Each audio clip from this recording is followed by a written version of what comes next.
Jesus. Thank you.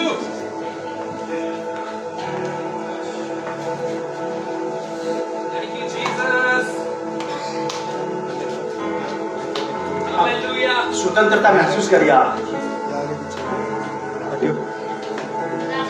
मेरे पास तो उसका सामना करने की हिम्मत नहीं है, बिल्कुल सामने क्यों आ गया?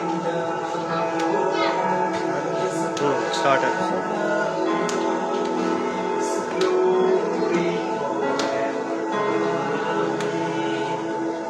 आनंद लीजिए आप, ये नया इतिहास है और वो इतिहास बनाता है, बदलता है हिस्ट्रियां। आज जो यहाँ है, नेक्स्ट वीक आपको उससे डबल मिलेगा, क्योंकि वो नया ताकत लेकर के मिलता है, नए ताकत के साथ अपने लोगों से मिलता है।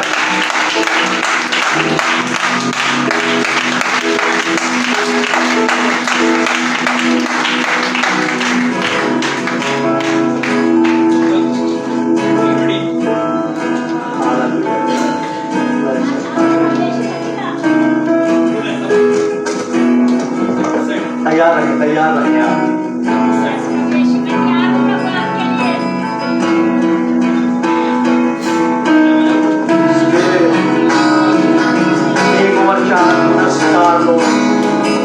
Take complete control. So you can have the Lord Jesus, the Holy Spirit, that we can have the Lord.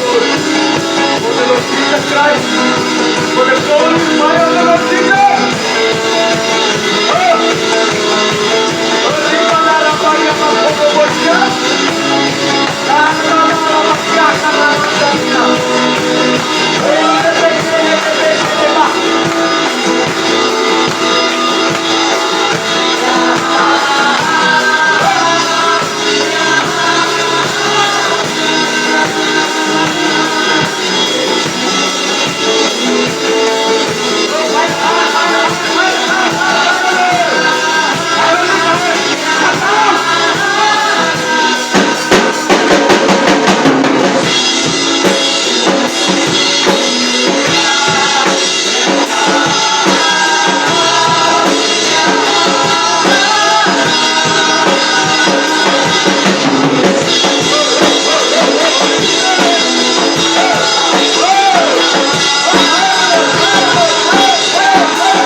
वो वही आपके पास, आपकी सीट के पास, वही आपके घर के अंदर है। वो यहीं जहाँ से आप देख रहे हैं वो वहीं पे आपके पास है। पुकारियों से आपकी बात सुनने के लिए वो आपके पास है।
धन्यवाद यीशु, धन्यवाद यीशु मसीह, धन्यवाद प्रभु यीशु मसीह, बहुत धन्यवाद आपका प्रभु यीशु मसीह। आप महान महान सामर्थ्य हैं।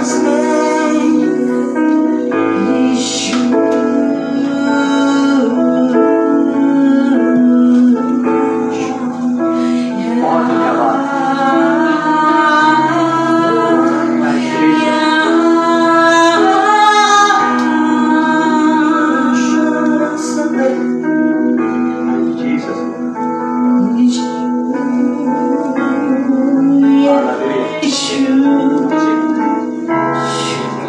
Thank you, Jesus.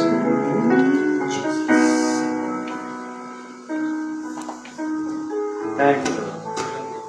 बहुत धन्यवाद प्रभु। पवित्र आत्मा जी, आप बहुत बेहतरीन सहायक और मददगार हैं।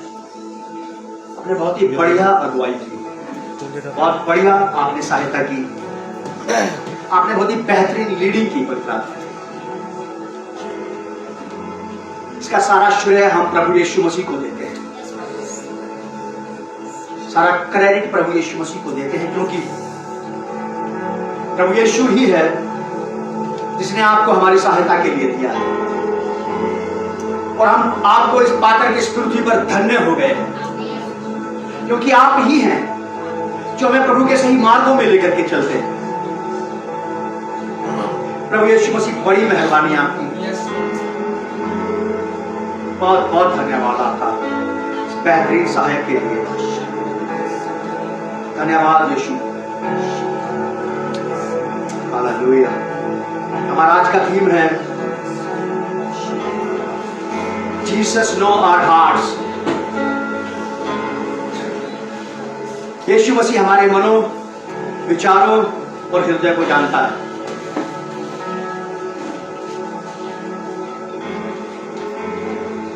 Jesus Christ know our hearts. प्रभु यीशु हमारे हृदयों को जानता है, हमारे मनों को जानता है, हमारे विचारों को जानता है, चाहे आप दूर रहें या पास रहें।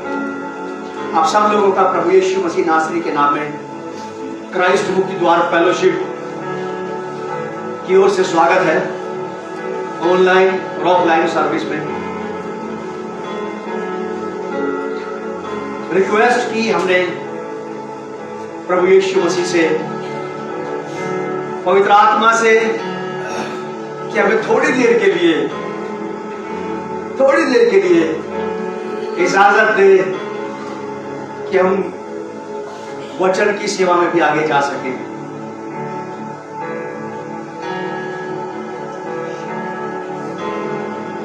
Indian church of Christ shalom on you. May the Lord Jesus Christ bless you all and keep you safe.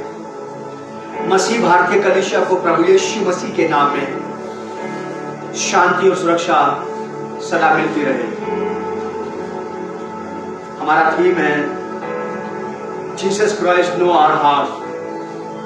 प्रभु यीशु मसीह हमारे मनों को जानता है। मैंने जांचता नहीं कहा, मैंने कहा जानता है। विचारों को जानता है, हमारे हृदयों को जानता है। इसका रीडिंग रेफरेंस हम लोग पढ़ेंगे, मेरे साथ निकाले हैं आप लोग। मत्ती रचित सुसमाचार उसका 9 अध्याय 1 पद से 8 पद तक।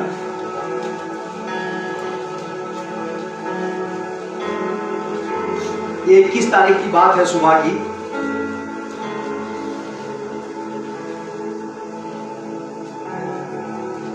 तारीख शाम को, रात को 9:30 बजे, 9:35 की बात है ये।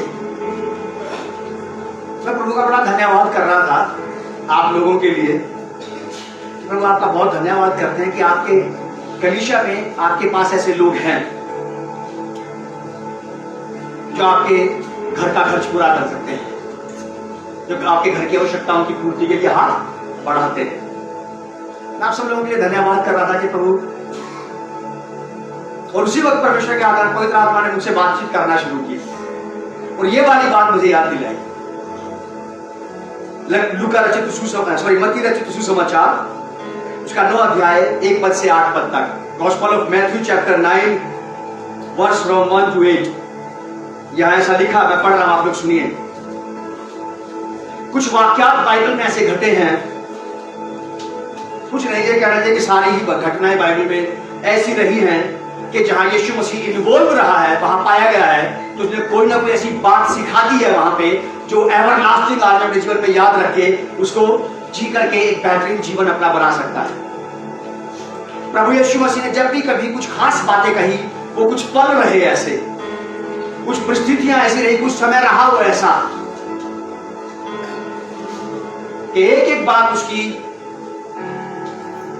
जिंदगी बदल देने वाली, विचार बदल देने वाली, दिशा और दशा बदल देने वाली, हालात और परिस्थितियां बदल देने वाली, दिमाग बदल देने वाली, नए तरीके से सोचने लगेगा आदमी, नए तरीके से देखने लगेगा व्यक्ति।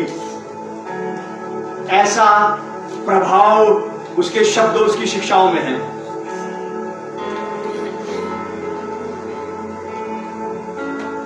जितने लोगों ने पिछले सप्ताह या उसके बाद भी चर्च के इंस्ट्रूमेंट्स खरीदने के लिए अपने हाथ को बढ़ाया, उन लोगों के लिए मैं धन्यवाद कर रहा था।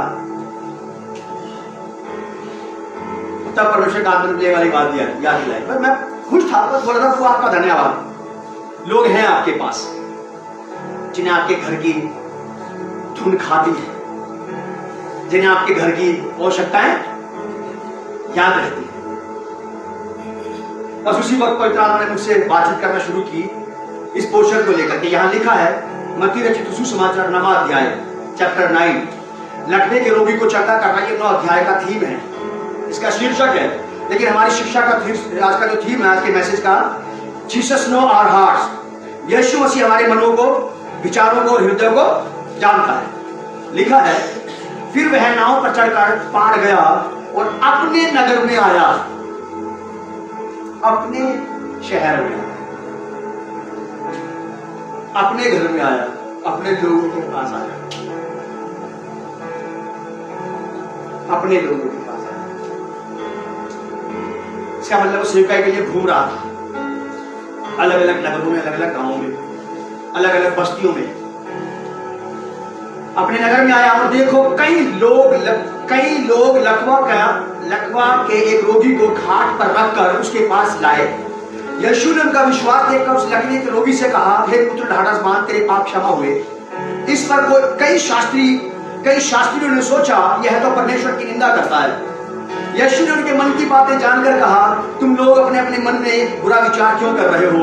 सहज क्या है, यह कहना तेरे पाप क्षमा हुए या यह कहना उठ और चल फिर? परंतु इसलिए कि तुम जान लो कि मनुष्य के पुत्र को पृथ्वी पर पाप क्षमा करने का अधिकार है। तब उसने लकवे के रोगी से कहा, उठ, अपनी खाट उठा और अपने घर चला जा। क्योंकि यीशु मसीह भी अपने घर आया था। घर से बाहर रहने के सुख और आनंद को जो लोग घर से बाहर रहते हैं वो जानते हैं, और घर में जब लौट आते हैं तो वहां के सुख और आनंद को भी पहचानते हैं कि ये क्या चीज है।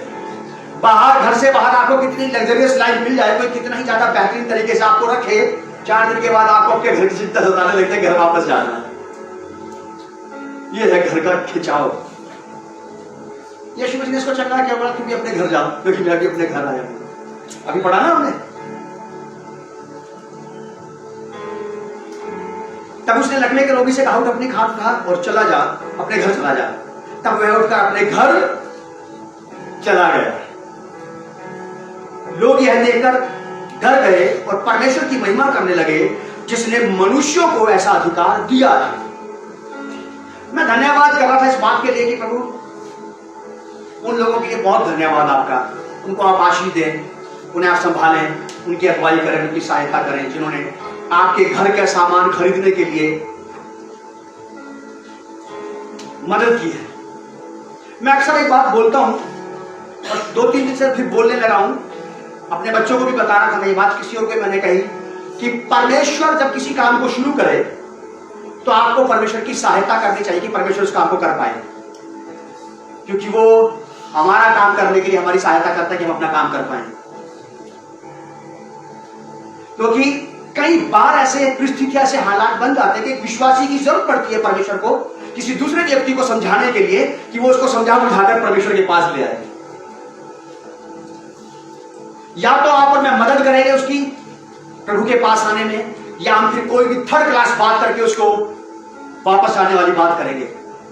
मैंने देखा है ऐसा, मैंने महसूस किया है। और जिस दिन ये बात मेरे सामने पहली बार आई थी तभी से मेरे दिमाग में बात छप गई थी, कील की तरह गड़ गई थी कि परमेश्वर की सहायता करनी चाहिए बजाय उसके लिए ट्रबल खड़ा करने के।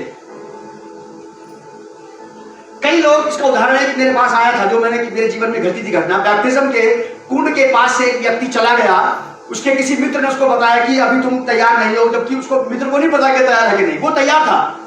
पता नहीं उसने उसके साथ किस प्रकार की बातें की और वो आज तक बैप्टिज्म के पास वापस नहीं आया। विश्वास करता है, बाइबल पढ़ता है, टाइम देता है, बट ये सारे कामों कर रहा विदाउट बैप्टिज्म। जितनी घटना उसके साथ घटी थी मैं तभी समझ गया था कि लोगों को परमेश्वर की सहायता करना चाहिए कि वो अपने उद्देश्य में सफल हो जाए। क्योंकि परमेश्वर हमारी सहायता करता है, हमारे परिवार के लिए, हमारे बच्चों के लिए, हमारी सेवकाई के लिए, जो कुछ हमने विचार बना रखे हैं उनको सफल करना है। तब परमेश्वर की आत्मा ने ये वाली बात मुझे, इस बात के पर मेरा विचार मन उसने मेरा उधर की तरफ कर दिया 9 अध्याय के 4 पद की तरफ, मत्ती रचित सुसमाचार उसका 9 अध्याय के 4 पद की तरफ परमेश्वर की आत्मा ने मेरा मुंह उधर की तरफ कर दिया।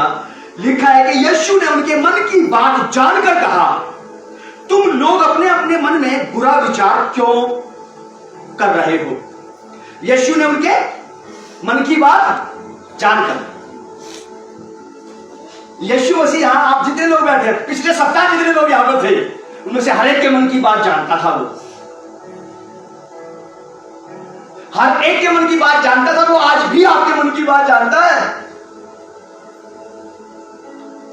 वो जानता था पिछले सप्ताह यहां बैठने वाले लोगों की और आज के सप्ताह में बैठने वाले लोगों के और लाइफ टाइम जितने लोग उसके साथ बैठते रहेंगे, वो जानता रहेगा कि इसके मन में क्या चल रहा है। ये मुझसे कुछ चीजें बचा के निकल के भागने के चक्कर में है या मेरे लिए कुछ देने के चक्कर में है। ये बात परमेश्वर ने मुझे समझाई कि पिछले सप्ताह बहुत सारे लोग थे वहां। कुछ लोग तो प्रभु परमेश्वर से पॉकेट बचा के निकल गए और कुछ लोग उसे दे करके चले गए। समझ रहे आप बात को। और जिन्होंने दिया है, परमेश्वर की आत्मा ने मुझे उनके बारे में एक बात बताई कि हो सकता है कई लोग ऐसे हों जिन्होंने अपने घर के काम रोक करके दिया। क्या बात है, जिन्होंने अपने खास काम रोक करके दिया हो। और देने वाले के मन को परमेश्वर जानता था कि ये किस उद्देश्य से दे रहा है। कई लोगों ने अपने काम रोक दिए होंगे क्योंकि आज के जमाने में, आज की महंगाई के दौर में 1500 रुपया फ्री फंड में अपनी जेब से निकाल के किसी को दे देना अच्छा तो लगता है लेने वाले को, लेकिन देना आसान नहीं है। लेकिन परमेश्वर की आत्मा ने यह बात की तरफ मेरा ध्यान लगाया कि वहां बहुत लोग ऐसे होंगे जिन्होंने अपने काम रोक करके, क्या बात है, मेरे पास तो कुछ था ही नहीं उससे बात करने के लिए पवित्र आत्मा से। मतलब ये बात पवित्र आत्मा ने मुझे बताई कि वहां पर लोग थे जिन्होंने पैसे अपने घर में किसी और काम के लिए रख रखे थे, लेकिन जब तूने प्रभु के भवन की जरूरत की पूर्ति के लिए आवाज लगाई तो उन लोगों ने उसी में से छेड़छाड़ की थी। दूध के बिल में से, बिजली के बिल में से, अपने लिए पर्सनल पैसा जो रख रखा था उसमें छेड़छाड़ की और परमेश्वर को दे दिया। कुछ पॉकेट बचाकर निकल गए, कुछ पॉकेट लुटाकर निकल गए। ईमानदारी की बात, ये बात मुझे परमेश्वर की आत्मा ने कही। तब ये ध्यान में मेरी वाली बात आई कि यीशु वहां बैठे हुए एक व्यक्ति के मन को जानता तो था। ये दे रहा है, प्रभु जानता था कि दे रहा अपना काम बिगाड़ के मेरा काम बनाने के लिए। ये अपना काम करेगा बाद में, मेरा पहले करवा रहा है। प्रभु जानता था आप इन जितनों ने तकलीफ और परेशानी से दिया, अपना बजट बिगाड़ करके उसको दिया, वो जानता था, वो जानता था कि कितने हैं कि जिन्होंने अपना बजट बिगाड़ दिया। कुछ लोग बच के निकल गए, कुछ लोग लुट के निकले, दे के गए। बच के निकल गए, कुछ दे के निकल गए। बहुत केयरफुल रहना आप। कुछ घटनाएं ऐसी घटती हैं आपके लाइफ में कि आपका पूरा फोकस चेंज कर देती है वो। क्योंकि ये बात मैं नहीं समझ सकता था अपने आप से, तो पवित्र आत्मा ने मुझे समझाई कि लोगों ने अपने बजट बिगाड़ लिए। मैं खुश था उनके बजट बिगड़ने से। अच्छा दिलेरी तो आई, आउट ऑफ कंसर्न जाकर के, क्षमता से बाहर जाकर के देना तो सीखे। और इतनी बेहतरीन बात नहीं, दो ही चार, मैं सोचा पल भर में पवित्र आत्मा ने मेरे साथ ये बात की और मुझे ये वाली बात करने के लिए, एक्सप्लेन करने के लिए घंटों चाहिए। मुझसे होली स्पिरिट ने यही कहा कि जितने लोगों ने दिया परमेश्वर के मन को जानता था, उनकी परिस्थितियों को देख रहा था। कुछ देकर निकल गए, कुछ बचकर निकल गए। मैंने कुछ नहीं कहा, बस आपको बताना चाहता था। मैंने धन्यवाद किया उन लोगों के लिए। प्रभु आपका बहुत धन्यवाद। आपके घर में, आपके पास ऐसे लोग, ऐसे बच्चे हैं जिन्हें आपके घर की चिंता सताती है।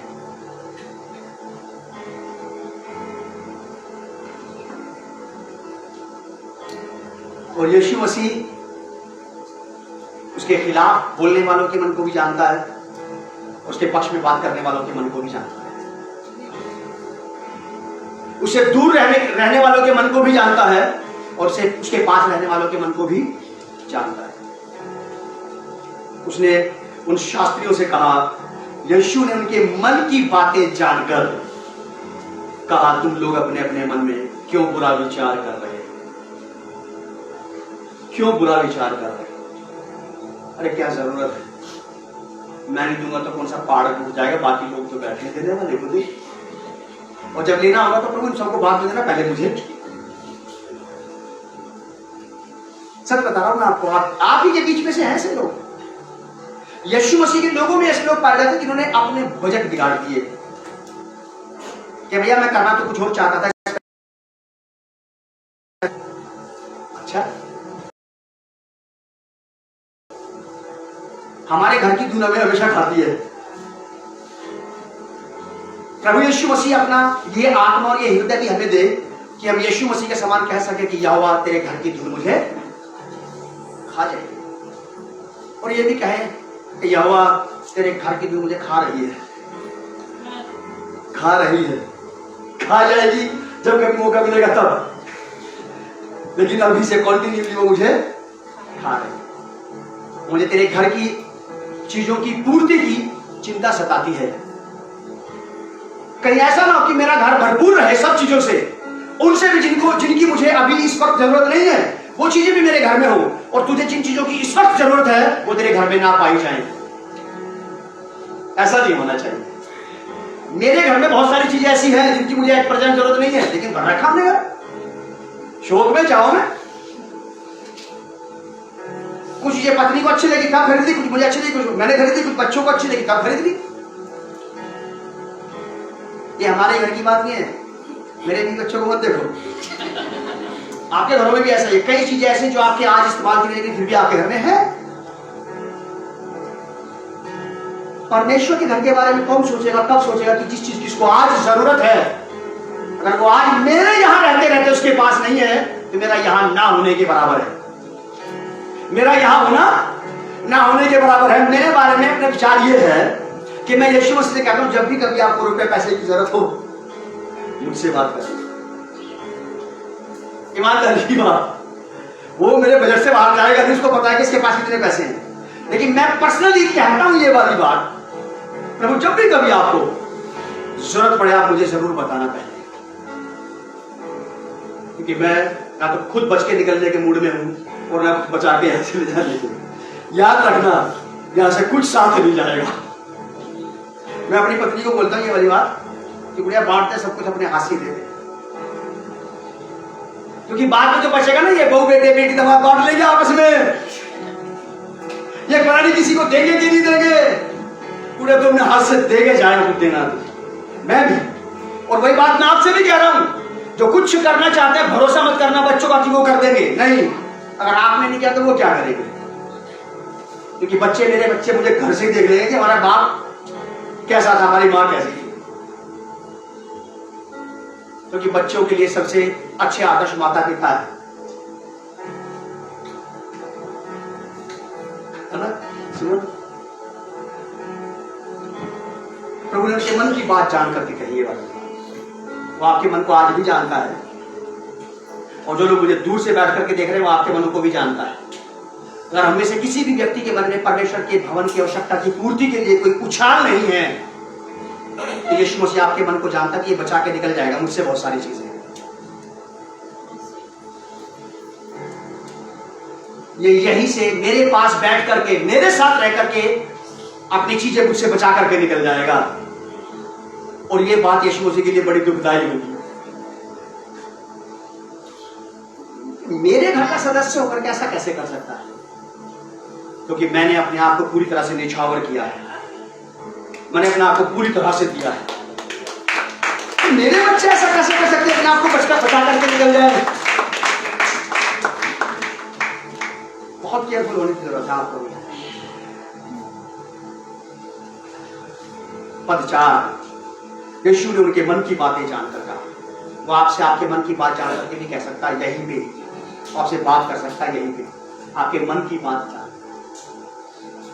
मैं आपको कहना चाहता हूं जिन्होंने अपना बजट बिगाड़ा है यीशु मसीह के लिए, जिन्होंने अपने 5 पैसे में 3-5 किया, इधर से उधर एडजस्ट किया है प्रभु का काम करने के लिए, वो आपको इसका 100 गुना वापस लौटा देगा, क्योंकि वो किसी का कर्जदार नहीं है, वो किसी का कर्जदार।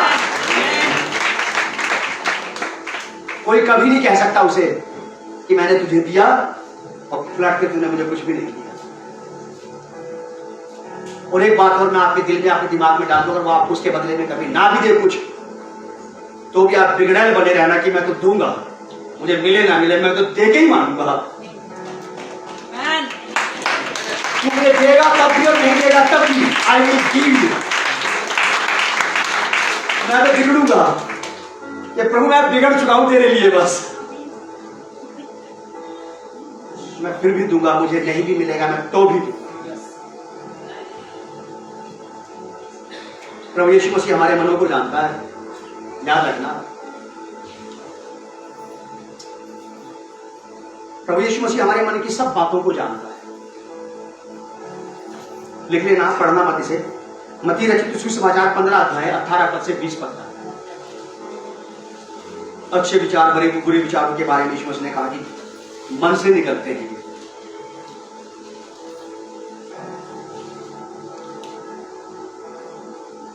भजन संहिता 94 वर्ष 11। भजन संहिता 94 अध्याय 11वीं आयत।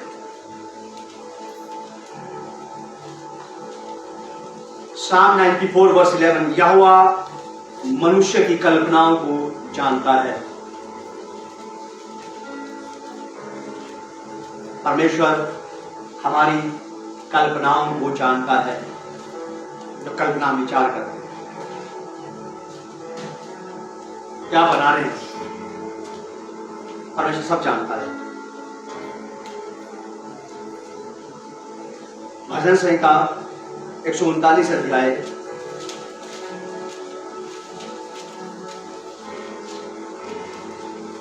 1 से 4। Psalm 139 verse from 1 to 4। हे यहोवा तूने मुझे जांच कर जान लिया है। यही बैठे बैठे, जब मैंने तुझे दिया तब भी और जब मैंने तुझसे बचा लिया तब भी, तूने मुझे जांच कर क्या कर लिया है? जान लिया है कि मैं कितने काम का हूं और कितने काम का नहीं। जान लिया है तूने मुझे कि मैं काम आऊंगा भी या नहीं। जांच की जाती है हालात में, परिस्थितियों में। परमेश्वर ने मेरे लिए ये वाली बात को कि मैं परमेश्वर के काम का हूं कि नहीं कब जांचा, मुझे कानों कान खबर नहीं हुई। यहां बैठने वालों को, मुझे सुनने वालों को कई बार अपने जीवन में बिल्कुल खबर नहीं होती है कि इस परिस्थिति में, इस हालात में परमेश्वर मुझे जांच रहा है कि मैं उसके कितने काम का हूं, कितने काम का नहीं हूं। मैं उसके कभी काम आऊंगा भी या नहीं आऊंगा। दाऊद राजा कहता है इस बात को कि हे यहोवा तूने मुझे जांच कर जान लिया है। तू मेरा उठना बैठना जानता है। मेरे उठने बैठने का स्टाइल बता देगा इस बात को तेरे साथ कि मैं तेरे कितने काम का हूं और कितने काम का नहीं। आप किसी व्यक्ति से मिले भी ना, जब तक आप उसके साथ उठना बैठना ना करें, आपका कोई व्यवहार उसके साथ ना, आप जान नहीं सकते कि आपके कितने काम आएगा।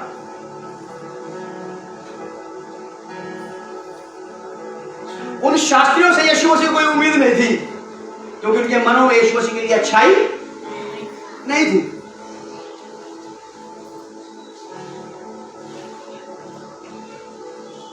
या तो शास्त्री उन्हीं लोगों में शामिल हो सकते थे जो परमेश्वर की बड़ाई करते इस काम को देखने के बाद।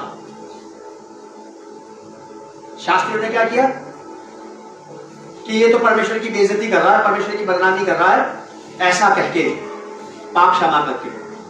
कुछ लोगों ने उस लंगड़े को चलता फिरता देख करके बोला कि परमेश्वर की महिमा हो, हमने ऐसे बड़े बड़े काम परमेश्वर के पहले कभी नहीं देखे।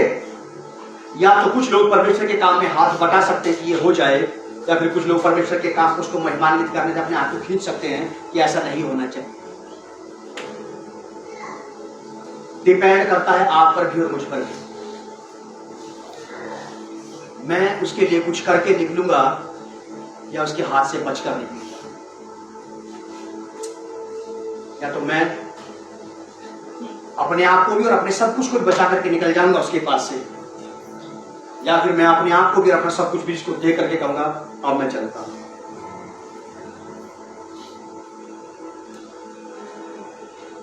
ये डिवाइन बातें हैं।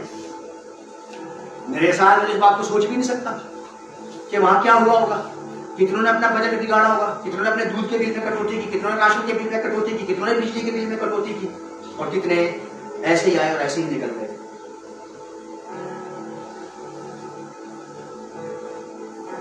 हम देंगे तब भी और हम नहीं देंगे तब भी परमेश्वर के घर का काम कभी नहीं रुकेगा। और तकलीफें खड़ी हो जाएगी कि मुझे अवसर नहीं मिला, क्या मैंने अवसर को छीन नहीं लिया उसके घर का काम हल करने के।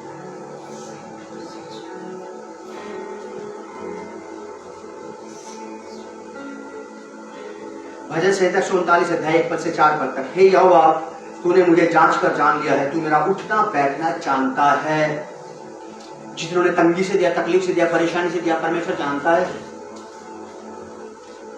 परमेश्वर जानता है कि आप किस तकलीफ से होकर गुजरे, फिर भी आपने ऐसा किया, और वो उनको भी जानता है जो बचा करके निकल गए।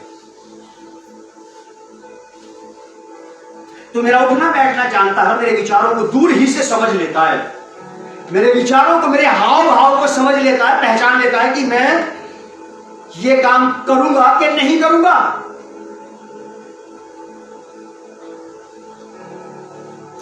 मेरे चलने और मेरे लेटने की तू भली भांति छानबीन करता है। बिस्तर पे लेटे लेटे जब करवटें लेता हूं, जब तक नींद नहीं आती मेरे मन में क्या चल रहा है तू तब भी जानता रहता है।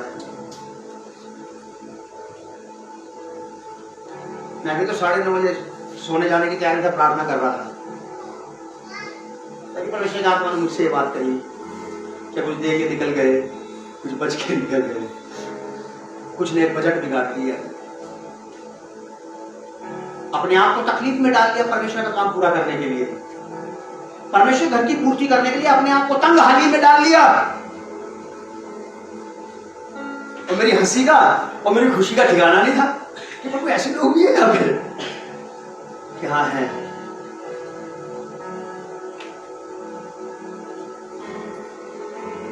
मेरे चलने और लेटने की तू भली भांति छानबीन करता है और मेरे पूरे चाल चलन का भेद जानता है। यीशु मसीह शास्त्रियों फरीसियों के अंदर की गहराई में छिपी बात को जानता था कि ये इनका ऊंट किस करवट बैठेगा। उसे आपके मेरे ऊंट का ही पता कि ये किस करवट बैठेगा। हम कभी कभी किसी के बारे में विचार करके बोलते हैं यार समझ में नहीं आ रही बात, पल्ले नहीं पड़ रही, ये ऊंट बैठेगा किस करवट, मुझे शांति का पता नहीं पड़ रहा। लेकिन यीशु मसीह को पता है कि ये ऊंट किस करवट में बैठेगा। तो हर एक ऊंट की लगाम यीशु मसीह के हाथ में दे दो, वो हर एक ऊंट को अपने हिसाब से बैठा देगा।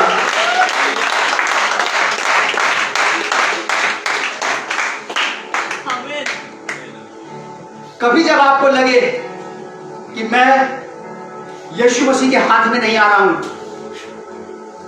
आप भागना मत, अपने ऊंट की रस्सी यीशु मसीह के हाथ में दे देना, वो आपको और मुझे अपनी साइड में बैठा लेगा, जहां हम उसके काम के बन जाएंगे, जहां हम उसके पक्ष में बैठेंगे। अगर लगाम को हमने किसी और के हाथ में दिया, परिस्थितियों के, हालात के, जरूरत के, आवश्यकता के, शत्रु के, शैतान के, इंसान के, या मान लो लगाम हमने खुद ही पकड़ ली, तो फिर हम अपने ऊंट को अपने हिसाब से बैठाएंगे अपनी साइड में। लेकिन यीशु मसीह जानते थे कि शास्त्रियों का ऊंट किस करवट में बैठेगा, उनके मनों को जानता था, और वो आज यहाँ के ऊंटों के बारे में भी जानता है कि ये किस करवट में बैठेगी। याद रखना मेरी बात, कभी भी कोई भी बात आपको ऐसी नजर आती है कलीसिया में या किसी विश्वासी में कि ये काबू नहीं आ रहा है यीशु मसीह के, आप ये मत कहना पता ही नहीं क्या होगा। आप देख करके बोलना यही हो रहा है जो चल रहा है इस वक्त इसकी लाइफ में। अगर ये काबू नहीं आ रहा ना प्रभु के, तो यही सच है। ये ऊंट इसी करवट बैठा है, ये यीशु मसीह के पाले में नहीं बैठा, ये दूसरे पाले में बैठ गया। पता नहीं क्या बचाया इसने, क्या लेकर के ये बच करके निकल गया। कहानी है ये ऊंट के ऊपर। दो व्यापारी थे, एक तरफ ऊंट के किसी ने मटके लगा रखे थे, एक तरफ तरबूज थे। और ऊंट चलते चलते बैठने की मूड में जब आया तो जिसके मटके थे वो कहा कि हे ईश्वर, हे परमात्मा, ये ऊंट तरबूजों की तरफ बैठना चाहिए, दबेगे तो उसके तरबूज दबेगे, मेरे मटके बच जाएंगे। तरबूज वाला कह रहा कि हे प्रभु, हे ईश्वर, हे परमात्मा, ये ऊंट अगर बैठा तो मटकों की तरफ बैठना चाहिए, मेरे तरबूजों की तरफ नहीं बैठना चाहिए। अब दोनों सोच रहे हैं कि ऊंट बैठेगा जरूर, अब पता नहीं किस करवट बैठेगा। ये है ये कहानी। तो आप और मैं अपने ऊंट को सदा ही प्रयास करें कि वो यीशु मसीह के पक्ष में बैठे, फिर चाहे नुकसान किसी का भी हो, यीशु का फायदा होना चाहिए। ये है ऊंट किस करवट बैठेगा। कई लोग जो बुजुर्ग है मेरे सवाल, उनको पता होगा इस कहानी का।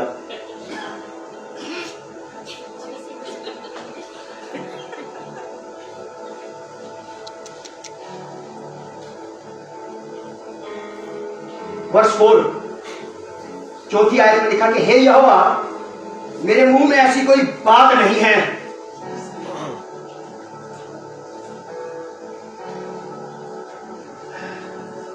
कितने लोग जानते हैं इस बात को। हे यहोवा, मेरे मुंह में ऐसा एक भी शब्द नहीं है जिसके बारे में तुझे ना पता हो कि अगला शब्द क्या बोलूंगा मैं। हमें बोलना पड़ता किसी किसी को बड़ा करने, सॉरी प्लीज माफ कर देना, ये शब्द जल्दबाजी में निकल गए। समझ रहे बात को? आपको और मुझे नहीं पता मेरे आने वाले शब्द और कौन से होंगे, वो जो किसी का अपमान करेंगे, किसी का सम्मान करेंगे, किसी को हर्ट करेंगे, किसी को पीस देंगे, आनंद देंगे या क्या करेंगे। लेकिन परमेश्वर आपके मेरे मुंह के सब शब्दों को जानता है जो अंदर है और बाहर आने हैं। दाऊद राजा कहता है कि हे यहोवा, मेरे मुंह में ऐसी कोई बात नहीं है जिसे तू पूरी रीति से ना जानता हो कि अब क्या निकलने वाला है उनसे। जब लोग आपस में बैठ के बातें करते हैं तो कोई बात ऐसी निकल जाती है तो सामने वाला बोलता बस तुमने मेरे मुंह की बात छीन ली, मैं यही कहने वाला था बस। लेकिन इस आदमी ने ये वाली बात तब कही जब इसकी बात उसने सुनी, लेकिन यहोवा इसके बोलने से पहले जानता था कि क्या बोलेगा।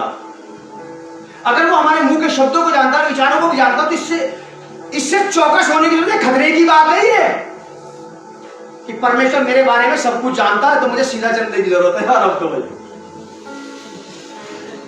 ये खतरे की बात है।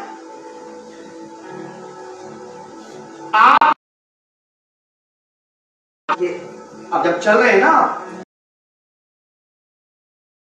तो परमेश्वर को पता है कि ये ऊंट किस करवट बैठेगा, ये करेगा क्या।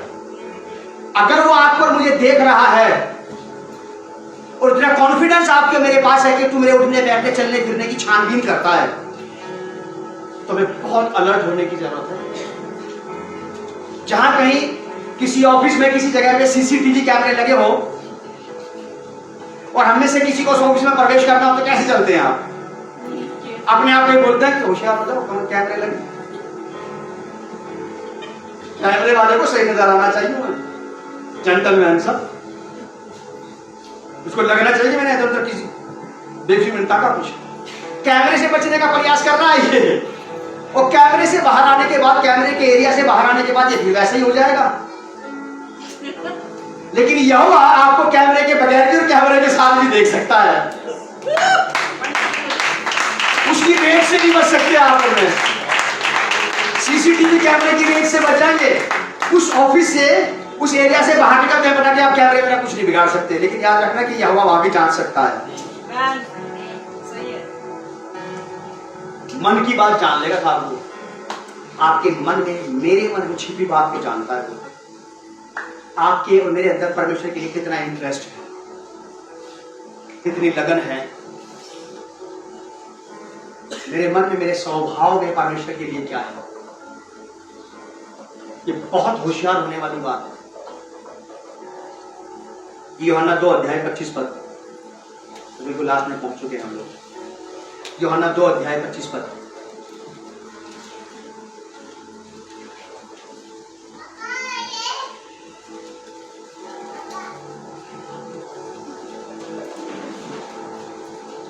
और उसे आवश्यकता ना थी, यीशु मसीह को कोई जरूरत नहीं थी इस बात की कि यीशु मसीह को किसी दूसरे व्यक्ति के बारे में कोई व्यक्ति कहे कि प्रभु जी ऐसा है। आपको और मुझे जरूरत नहीं पड़ेगी यीशु मसीह को ये बताने की, प्रभु वो आदि बड़ा कंजूस है। जैसे आप बोलेंगे, किसी बोलेंगे मैं जानता नहीं क्या इसके बारे में, मुझे पता है। देख लो आप, यूहन्ना 2:25 पद में साफ शब्दों में लिखा गया, उसे आवश्यकता ना थी कि मनुष्य के विषय में कोई गवाही दे, क्योंकि वो आप ही जानता था कि मनुष्य के मन में क्या है। ये दे के निकलेगा या बच के निकलेगा।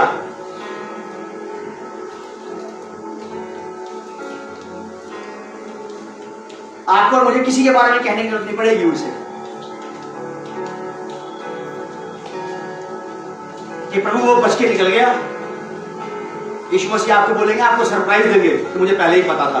वो पहले से पता था। यीशु मसीह बोलेंगे, हाँ मैंने तो यूहन्ना 2:25 में पहले ही क्या रखा है, तू समझा नहीं बात को। प्रभु मैं तो सोचता था आपने बात बोली है, बस ठीक है। क्या सचमुच ऐसा है क्या? हाँ, क्योंकि शास्त्री फरीसी भी बचकर निकल गए उन लोगों के साथ मिलकर के उनको यीशु मसीह को महिमा देनी चाहिए इस बड़े कारनामे के लिए, जो उसने लंगड़े को चलाया। स्तुति देने वालों के साथ मिलकर, महिमा देने वालों के साथ मिलकर, शास्त्री फरीसियों को मिलकर महिमा देना चाहिए थी, लेकिन उन्होंने महिमा नहीं दी। ये महिमा ना दे करके, महिमा को बचा करके निकल गए। और यीशु मसीह जानते थे कि इनकी बस की नहीं मेरे सामने अपना दिल खोलना। अफसोस की बात थी उनके लिए, इतना बड़ा मिरेकल देख के, परमेश्वर की इतनी हाई प्रेजेंस में से भी लोग बच के निकल गए। इसका मतलब ये हार्ट, ये मन जो है बिगड़ैल, कितना स्ट्रॉन्ग होगा, फिर कितना कठोर होगा ये। तो परमेश्वर से बचा करके निकल गए।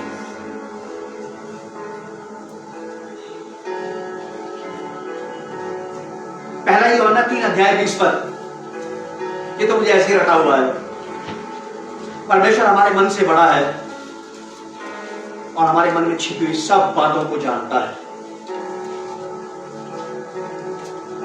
भजन संहिता 139 अध्याय का 1 से 4 पद तक भी आप याद रखना।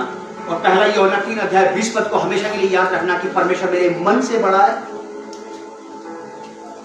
और मेरे मन में छिपी हुई गुप्त बातों को भी जानता है। पहला यूहन्ना 3:20 पद, क्योंकि परमेश्वर हमारे मन से बड़ा है और हमारे बारे में क्या करता है, वो सब कुछ जानता है।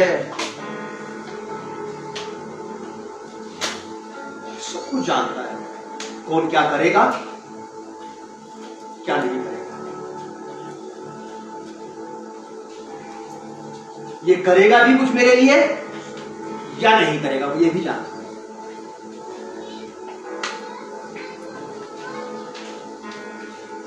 यूहन्ना रचित सुसमाचार उसका 20 अध्याय 27 पद, यूहन्ना 20 का 27।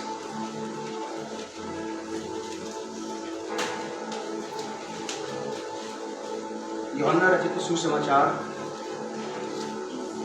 20 अध्याय 27 पद। तब उसने थोमा से कहा, अपनी उंगली यहां लाकर मेरे हाथों को देख और अपना हाथ लाकर मेरे पंजर में डाल। और हे थोमा, अविश्वासी नहीं बल्कि क्या हो, विश्वासी बन। मेरी बात पर ट्रस्ट कर।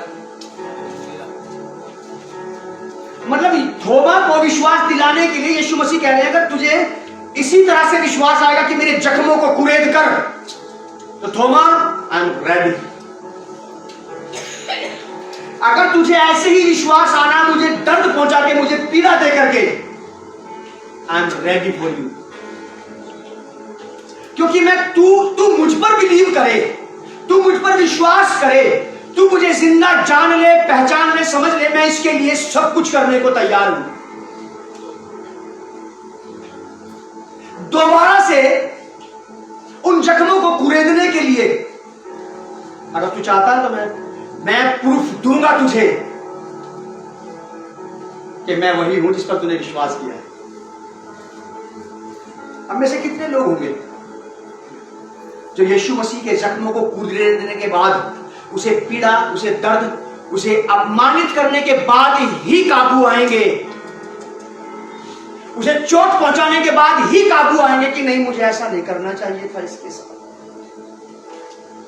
या उसकी केवल एक बात पर बिलीव कर लेंगे जब वो किसी को आकर के बोले, ये स्पिरिट है थोमा की, थॉट है, ये एक विचार है थोमा का जो आज भी काम करता है लोगों में, कि भाई तो जब मुझे आकर के बोलेगा कि हाँ भी मुझे माइक सिस्टम के लिए पैसे चाहिए तब दूंगा। जब यीशु मसीह मुझे बोलेगा, जब यीशु मसीह मुझसे कहेगा कि घर के लिए ये चाहिए, चर्च के लिए ये चाहिए, तब करेंगे हम। यीशु मसीह कह रहे ठीक है, अच्छा तेरा, ये मेरे हाथ के छेद हैं और ये मेरी पसली का भाला है, अगर तुम मुझे चोट पहुंचा करके ही विश्वास करोगे, मानोगे, तो मैं इसके लिए भी तैयार हूं। बहुत बड़ी बातें हैं ये, हमारी समझ में आ जाएंगे। पहला राजा 8 अध्याय उसका 38 और 39 पद। First king chapter 8 verse 38-39। जो लोग बच के निकल गए थे उनके लिए आज भी आशा है, जो लोग बच के निकल गए थे उनके लिए आज भी आशा है।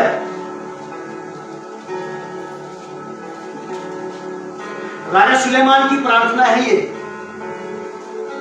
जो लोग कभी परमेश्वर के काम नहीं आए और कभी उनको ये वाली बात रियलाइज हुई कि मुझे काम आना चाहिए था, जब वो अपने लिए लोगों को पुकार रहा था तब मैंने उसे जवाब नहीं दिया, जब वो अपने काम के लिए लोगों को बुला रहा था तब मैं अपने आप को वहां से बचा करके निकल गया या बच करके निकल गई। और अगर किसी को घर जाके या बाद में एहसास होता इस बात का कि मैंने गलत किया, मुझे ऐसा नहीं करना चाहिए था, मुझे प्रभु की पुकार का उत्तर देना चाहिए था, उस व्यक्ति के लिए आज भी आशा है, आज भी रास्ते खुले हैं। यहां ऐसा लिखा है पहला राजा 8 अध्याय 38 और 39 पद में, फर्स्ट किंग चैप्टर 8 वर्स 38-39 लिखा है, तब यदि कोई मनुष्य या तेरी प्रजा इज़राइल अपने अपने मन में दुख जान ले, जब आपको फील हो जाए ये वाली बात कि मैंने परमेश्वर के साथ ठीक नहीं किया व्यवहार, जो मुझे उसके लिए करना चाहिए था वो मुझे करना चाहिए था, जो मुझे उसको देना चाहिए था दे के ही लौटना चाहिए था उसके पास से, मुझे बचा करके वापस नहीं ले जाना चाहिए था। अगर कभी ये फीलिंग वापस जागती है किसी के अंदर परमेश्वर के लिए, तो राजा सुलेमान की प्रार्थना है, तब यदि कोई मनुष्य या तेरी प्रजा इज़राइल अपने अपने मन में दुख जान ले और गिड़गिड़ाहट के साथ प्रार्थना करके अपने हाथ इस भवन की ओर फैलाए, तो तू अपने स्वर्गीय स्थान में से सुनकर क्षमा करना और ऐसा करना कि एक एक के मन को जानकर उसकी समस्त चाल के अनुसार उसको फल देना। तू ही तो सब मनुष्यों के मन के भेदों का जानने वाला है। जब कभी आप और मैं रिपेंटेंस के, पश्चाताप के मूड में आएंगे और हम परमेश्वर से कहेंगे कई बार मैं भी चूका हूं, और जब मैं चूक जाता हूं तो मैं परमेश्वर से यही कहता हूं कि मुझे बात समझ में आ जाती है कि एक बार फिर से प्रभु मुझे अवसर दे कि मैं उस काम को करूं तेरे लिए, तेरे राज्य के लिए, जिसको करने से मैं चूक गया। मैं कर सकता था लेकिन मैं बचकर निकल गया। या तो वो अवसर नहीं देता है दोबारा, या फिर वो अवसर देता है बहुत बाद में, या फिर आपके लिए एक नया अवसर तैयार करेगा वो कि अगर आप उस काम में भलाई करने से उसकी चूक गए तो इस काम में भलाई कर दो उसके साथ। ये तब होगा जब आप गिड़गिड़ा करके उससे कहेंगे, Lord give me once again chance, give me one chance more, मुझे एक मौका और दे दे। तब वो आपको अपने लिए वो करने का फिर से अवसर देगा। प्लान बनाने वाला परमेश्वर है। कभी नहीं चाहता कि हम गिल्टी के साथ जीते रहे, कभी नहीं चाहता कि हम दुख और दर्द के साथ जीते रहे, इस फिक्र के साथ जीते रहे, इस चिंता के साथ जीते रहे कि प्रभु मैं आपके लिए फला काम करने से चूक गया। लेकिन जब आपको एहसास हो इस बात का कि आप चूक गए परमेश्वर के लिए और आप वापस फिर से उसके लिए कुछ करना चाहते हैं, तो आपको परमेश्वर को गिड़गिड़ाहट के साथ पुकारने की जरूरत है। फिर से पवित्र आत्मा की कही गई बात मैं आपके सामने दोहरा करके संदेश को आज यहीं पर समाप्त करूंगा। मत्ती 9 अध्याय के 4 पद में ऐसा लिखा है कि यीशु ने उनके मन की बात को जान करके उनसे कहा, तुमने बुरा विचार क्यों किया आपने मन। पवित्र आत्मा ने इस बात के विषय मुझे यह समझाया कि जो हमने पिछले सप्ताह चर्च की आवश्यकता के लिए जब यहां से पुकार दी कि लोग परमेश्वर की भवन की आवश्यकता की पूर्ति के लिए अपने हाथ को बढ़ाएं, तो लोगों ने दिया। और जब मैं उनके लिए धन्यवाद दे रहा था तो परमेश्वर की आत्मा ने मुझसे एक बात कही कि बहुतों ने अपने बैलेंस को बिगाड़ दिया है, अपनी आवश्यकताओं को पीछे करके परमेश्वर के घर की आवश्यकताओं को पूरा किया पहले। फिर पवित्र आत्मा का दूसरा सेंटेंस ये था कि कुछ देकर निकल गए, कुछ बचकर निकल गए। लेकिन मैं चाहता हूं कि जो बचकर निकल गए उनके पास आज भी अवसर है। परमेश्वर आपको अवसर देगा, जरूर देगा। और याद रखें आप और मैं इस बात को, अगर परमेश्वर के घर की आवश्यकता यहां बैठने वाले लोगों ने पूरी नहीं की तो बाहर से आने वाली आवश्यकता की तरफ बिल्कुल मत देखना। अगर हम निकम्मे निकले तो बाहर वालों को परमेश्वर को रोक देना चाहिए मेरे हिसाब से। मैं तो यही प्रार्थना करूंगा।